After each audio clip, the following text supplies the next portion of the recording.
Dear Chairman, thanks for the invitation to this very nice ABC meeting. I'm Dr. D'Ascenzo from Turin, and the title of my presentation is final kissing balloon really necessary? We know that there are a lot of data, both from the bench point of view and both from the bedside, that is from the patients. You may see here this nice picture depicting all the possibilities of plaque distribution among carina, and we know that the bifurcation is really a complex style.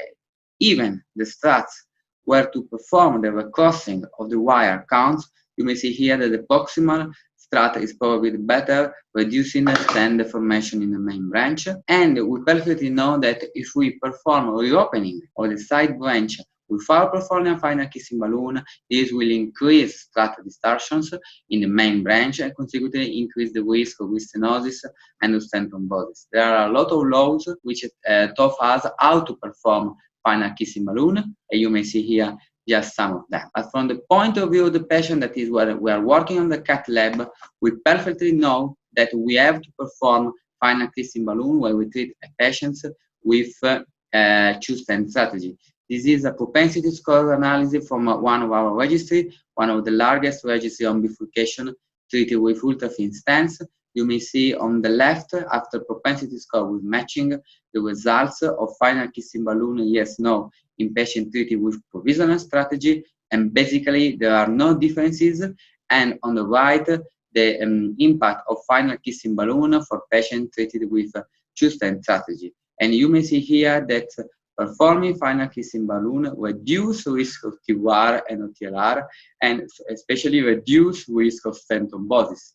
And this, when we speak about ultra-thin stents, when we speak about optimizations of interventional strategy, probably is the most relevant things. When we shift from two-stent strategy, from provisional strategy, we have to assess some stuff.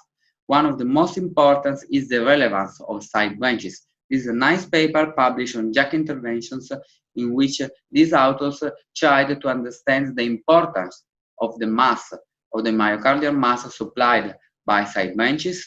And you may see here that the most important relevant side branches are the first diagonal and the first obtuse marginal, and the predictors of a large amount of myocardium are the long side branch, longer than 73 millimeters, and of course left main bifurcation. So for example, when there are technical difficulties to protect a side branch, we have to remember these two variables are very long. This means a relevant distribution of myocardial and left main bifurcations.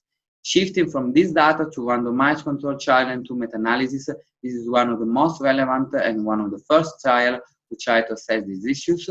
They performed a randomized patient with final kissing balloon versus no final kissing balloon. Only 7% of patients with unprotected left main and 50% of patients with true bifurcations. And very interesting, you may see here, after 6 months, very low rates of events, but there were no differences in TLR and no differences in stent thrombosis. This is a meta-analysis which was published 2 years ago in PLOS-ONE, and authors pulled together all the randomized control trial, and again, they saw no difference overall regarding MACE, regarding TWR, TLR, but they noted that final kissing balloon reduced significantly the risk of side branch stenosis, you may see here, but increase the risk of main branch stenosis. And this is probably related to the study I showed you before, that is when we do not perform proximal optimization or we perform a long kissing balloon, that is a kissing balloon with a long overlap between the two balloons, this increases an elliptical deformations of the stents of the main branch, and this may increase the risk of stenosis because the elliptical deformations show the trend toward low shear stress, that is towards neoatherosclerosis or stenosis.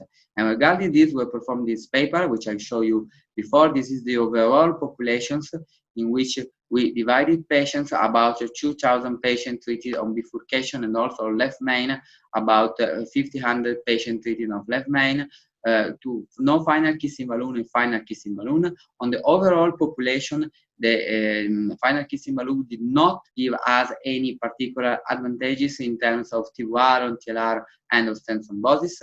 But when we divided this kind of final kissing balloon in final kissing balloon with short overlap, that is when the two balloons only show an overlap of 10 millimeters versus long overlap, the result changes. Very interesting. You may see here that ratio TUR decrease, no final kissing balloon about 6%, final kissing balloon with short overlap 3%, long overlap 7%, and the same result was shown about TUR, and the same trends, although not significantly, was shown for stent thrombosis. So the take-home message is that if we have to perform final kissing balloon, we have to perform with a short overlaps of the balloons, and this is very interesting, especially in timing of ultra-thin stents.